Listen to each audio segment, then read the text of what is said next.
Welcome to This Explainer. Today we're unpacking a framework that is absolutely going to upend how you view text, time, and quite literally your own reality. We're looking at a highly complex topological analysis of the Quran. Now, this approach completely strips away traditional historical readings. Instead, it presents the text as a live, operating physical engine. The stakes laid out in the source material are absolute. We're talking about the difference between your consciousness continuing to flow or permanently freezing into a state of dead mass. So get ready to focus because we are mapping out the precise coordinates of what we're calling the last warning. Right off the bat, the very first paradigm we have to shatter, right here, right now, is the idea of history. According to this framework, you must never, ever call this an ancient text. Think about it. Ancient things belong to the past, right? They're just dead artifacts collecting dust in museums. But the source material describes this text as a live, interactive topological engine. It is not a passive record of things that happened thousands of years ago. No, it's a breathing manifold. It's an executing algorithm that is processing reality in this exact second. Which leads us to a pretty terrifying, but honestly fascinating question. If the book isn't just a static object you hold in your hands, what if the book is actually reading you? The framework we're analyzing today suggests that you, the viewer, the reader, are an active participant. You're essentially a node caught inside a living system. So when you interact with the text is acting as a diagnostic tool. It's actively measuring your state, your trajectory, and your choices in real time. Okay, let's really dive into this. The sources define the text as an Eternal Memory Tesseract. Now, think of a tesseract as a four-dimensional hypercube, a structure that is perfectly self-consistent at every single scale, just folding in on itself. It contains both the inner blueprint of the universe and its outer physical reality.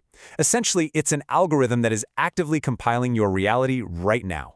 You aren't just observing a script, you are standing inside a hyperstructure that is actively testing you in the present moment.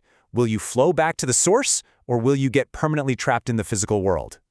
So, what exactly happens if you do get trapped? Well, the source text points us to verse 1092, referencing the Pharaoh. It reads, "So today we will preserve you in your body that you may be a sign for those after you. But indeed, many among the people are heedless of our signs." In a typical historical reading, this is just a story about a drowned king. But in this topological framework, Pharaoh represents the ultimate consequence of a locked system. He's the physical manifestation of a topological trap, where you become a frozen, static sign, totally unable to re-enter the circuit. The analysis calls this the D10 terminal state. It's a locked circuit of pure mass. Just mass without velocity, an orbit without submission. His body is preserved as a sign, a museum of dead mass, while the soul is way beyond the point of return, its form without function. And the real tragedy here is that the heedless, the gafaloon, walk right past this very sign.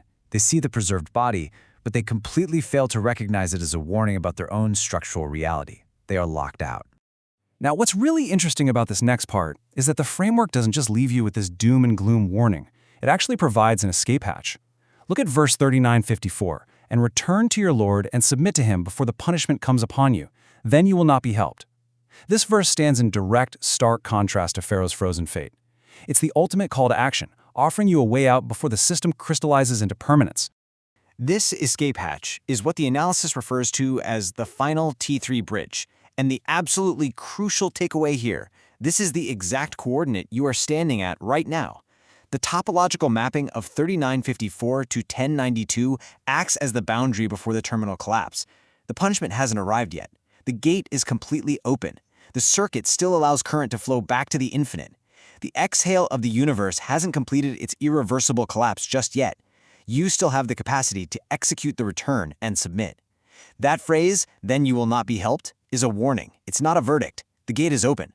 But here is where the topology gets truly mind-bending. Look at the physical layout of the book itself. The consequence, Pharaoh's preserved body in chapter 10, actually comes after the warning in chapter 39.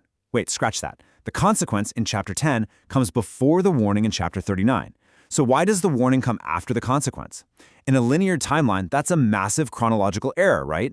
I mean, you warned someone before they crashed their car, not after. Well, it's not an error at all. It is a highly deliberate structural feature called the Mushaf inversion. This is the mutashabihat principle in action, showing that the book is self-similar and recursive. It dictates that you have to read backwards to escape forwards.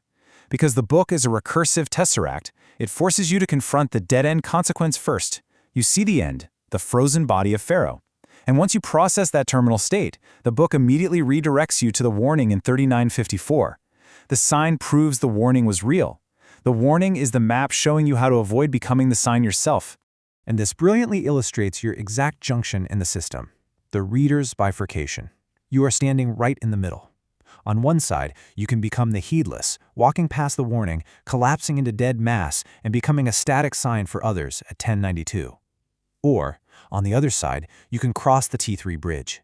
You can choose the open gate at 3954 and return and submit before the circuit permanently locks. Two paths, just one choice. So the absolutely crucial question is, how do you actually cross that bridge? How do you ensure you don't freeze into a museum state? The framework points to a very specific mechanism, an activation torque, found in verse 1912, O Yahya, take the book with strength. The sources describe this not just as some metaphor for being super religious, but as an actual physical activation torque for the engine of the text. It's what prevents the circuit from locking you out. Executing this 1912 grip is literally the ultimate survival protocol. When you take the book with strength, it provides the structural tension, the centromere voltage, that holds your reality together so it doesn't tear apart. It immediately shifts you from being a passive observer who's just waiting to be processed into dead mass into an active operator. It bypasses that D10 dead mass state. It is the exact action that opens the circuit, allowing your consciousness to safely return to the source. It completely collapses the distance between you and the system. The framework we've explored today leaves us with a stark, unyielding reality. The text is not ancient, it is alive, and it is reading your structural integrity right now. The bridge is still conductive, but make no mistake, the exhale of the universe is moving toward an irreversible collapse. The circuit is closing. You have seen the preserved mass of the terminal state, and you have been shown the open gate. The only question the Tesseract demands an answer to is this: when will you activate 1912?